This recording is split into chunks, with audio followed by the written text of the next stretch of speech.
Méditons avec le pasteur Ertis. Méditons avec le pasteur Ertis. Mercredi 18 septembre 2019. Romains 15, 14 à 22. Le lecteur de la Bible nous propose 3 questions.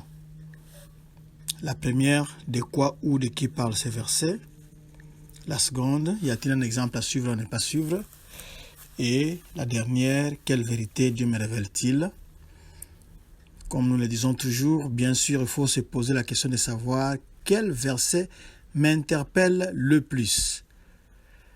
Ce verset-là qui vous a interpellé sera pour vous un tremplin pour partager la parole de Dieu avec votre entourage, avec d'autres personnes. Dans cette partie, il est question de l'exercice du ministère de Paul chez les gentils. Ici, l'apôtre Paul explique sa stratégie de mission. Nous allons prier. Seigneur, merci pour ta parole. Nous voulons nous en inspirer maintenant pour que nous puissions imiter Paul, pour que nous puissions aller vers les autres et leur apporter ta parole. Remplis-nous du Saint-Esprit qui crée à nous le vouloir et le faire. Par Jésus, nous avons prié. Amen. Shalom bien-aimés. Nous allons commencer au verset 15. Au verset 15, on a dit à certains égards. Cependant, à certains égards, je vous ai écrit avec une sorte de hardiesse. À certains égards. À certains égards ici peut se référer aux éléments de l'évangile adressés dans cette lettre. La justice ou la justification par la foi. C'était au chapitre 4. L'Esprit rend capable au chapitre 8 et le nouveau peuple de Dieu dans les chapitres 9 à 11. Et toujours au verset 15, l'on parle de la grâce. Nous voyons que les païens sont sauvés par la grâce et ils servent par la grâce. C'est-à-dire qu'ils ne sont pas dignes d'être sauvés. Souvenez-vous que Christ est mort pour nous lorsque nous étions encore pécheurs. Donc nous ne méritions pas d'être sauvés. Peut-être que c'était les gens qui étaient justes qui devaient être sauvés. Mais non, Christ a balayé large. Il a ramassé même ceux qui n'étaient pas dignes d'être sauvés. Nous étions encore pécheurs, séparés de Dieu, mais par grâce, Jésus-Christ est mort pour nous. Nous sommes sauvés par la grâce et si nous servons, nous le servons par pure grâce. Il aurait pu être servi par les anges, mais non, il nous laisse, nous les temps, nous les simples humains, qui ne sommes pas complets, qui ne sommes pas parfaits, de pouvoir les servir. Nous les servons par la grâce. Au verset 16, être ministre de Jésus-Christ parmi les païens. Ici, Paul parle de son ministère. Il raconte ses responsabilités apostoliques à ceux qui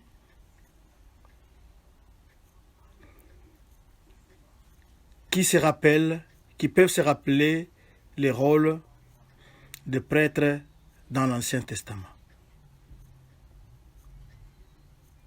Il considère l'obéissance des croyants comme étant une espèce d'offrande, une espèce de sacrifice à Dieu. Nous avions parlé de cette offrande-là au chapitre 12, au premier verset. Le verset 17, « J'ai donc sujet de me glorifier en Jésus-Christ. »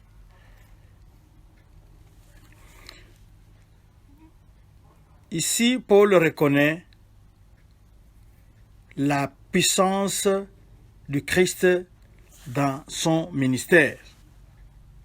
Paul reconnaît qu'il ne peut pas se glorifier ou profiter d'un certain avantage sur ce qu'il a fait, mais il doit plutôt rendre gloire, rendre grâce, créditer, glorifier Jésus-Christ qui a agi au travers de lui. Au verset 19, par la puissance des miracles et des prodiges, par la puissance de l'Esprit de Dieu. Les miracles et les prodiges se rapportent ici aux performances de Paul quand il a accompli des miracles et des expériences miraculeuses pendant plutôt son ministère. Nous connaissons son ministère et comment Dieu l'a puissamment utilisé. C'est comme ce que nous venons de dire au verset précédent, que ce n'est pas Paul qui a accompli cela, mais c'était l'Esprit de Dieu, c'était la puissance de Dieu qui se manifestait en lui pour provoquer ces signes et ces miracles. Et à partir de là, nous voyons toujours au verset 19 comment Paul a travaillé, comment il a répandu l'évangile. Il a commencé depuis Jérusalem et les pays voisins jusqu'en Illyrie. Il a répandu, comme il est dit, abondamment l'évangile de Christ. C'est comme quelqu'un qui arrose un terrain. Il n'a pas crise d'eau. Donc il arrose abondamment un terrain pour que ce terrain-là puisse porter des fruits. Et ici, Paul a arrosé les territoires compris entre Jérusalem et Illyrie pour Christ. Il a abondamment arrosé la bonne nouvelle de Christ. Ici, ça montre aussi que Dieu est universel. Quel que soit l'endroit où Paul s'est présenté, il a parlé de Christ et cela fonctionnait toujours pour montrer un peu l'omniprésence de Dieu. Dieu n'est pas limité à un petit territoire, mais Dieu peut être invoqué partout et il va se manifester. Le verset 20, et je me suis fait honneur d'annoncer l'évangile là où Christ n'avait point été nommé, afin de ne pas bâtir sur les fondements d'autrui selon qu'il est écrit. Ici, Paul décrit sa mission, comment il faisait, comment il allait prêcher, comment il a implanté des églises. Il allait surtout et seulement là où d'autres missionnaires n'avaient pas encore mis les pieds, c'est-à-dire d'autres missionnaires n'avaient pas encore travaillé là-bas. il sait que le monde est vaste. Si vous prenez à gauche, Paul pouvait prendre à droite pour aller annoncer l'évangile là-bas. Paul est en train apparemment de regarder son ministère ou sa stratégie ministérielle, comment il travaillait pour atteindre les païens. Il est en train de regarder ça un peu comme l'accomplissement d'Ésaïe 52:15 qu'il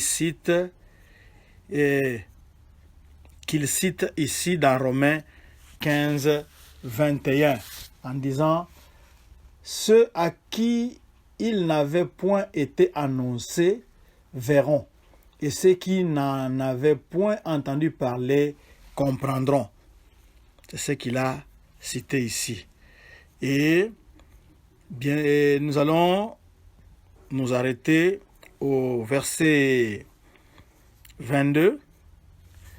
Le verset 22, c'est ce qui m'a souvent empêché d'aller vers vous. Paul a connu quelques empêchements pour sa visite de Rome. Sa visite avait été retardée parce qu'il devait d'abord terminer le travail là où il avait commencé, du côté de l'Est, avant de se répandre à Rome et au-delà de Rome, aller vers l'Espagne actuelle.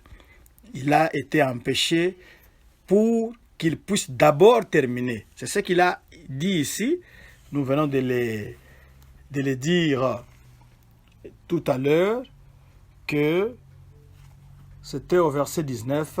J'ai abondamment répandu. Il voulait vraiment écumer cette région-là. Il voulait vraiment s'aimer la parole de Dieu abondamment dans cette région-là, dans ces régions-là qu'il a citées, qu'il termine là-bas avant d'atteindre Rome. Nous voyons que c'était un apôtre qui peut inspirer beaucoup aujourd'hui. Il est allé là où le nom de Christ n'avait pas encore été cité. Il est allé là où personne n'avait peut-être pas osé aller. Lui, il a voulu être le premier. Qu'en est-il de vous? Ne faites-vous pas la pêche dans l'aquarium? C'est-à-dire, vous n'évangélisez que ceux qui sont déjà chrétiens pour les amener dans votre assemblée, dans votre église. Mais Paul ici allait là où les personnes n'avaient pas encore entendu l'évangile, allait vers les païens. Que Dieu vous bénisse. Nous allons prier. Seigneur, merci. Nous voulons que tu multiplies de Paul aujourd'hui, parce que tu veux que ta parole, la bonne nouvelle de Jésus, soit prêchée jusqu'aux extrémités de la terre. Et après cela, ça va être le retour de Jésus-Christ. Nous pouvons accélérer ce retour maintenant et il faudra que ton esprit nous pousse à l'action. Ton esprit nous réveille de notre sommeil pour accomplir cette tâche. Nous bénissons ton nom au nom de Jésus-Christ. Amen. Nous avons notre verset de la semaine, c'est le psaume 86, verset 11, d'après les lecteurs de la Bible. « Enseigne-moi tes voies, ô Éternel, je marcherai dans ta fidélité, dispose mon cœur à la crainte de ton nom. » Que Dieu vous bénisse. Notre adresse www.églisedoxadeo.com. Une fois dans le site, dirigez-vous vers les sermons, ensuite dans le blog pour y retrouver des ressources pour votre vie chrétienne. Que Dieu vous bénisse.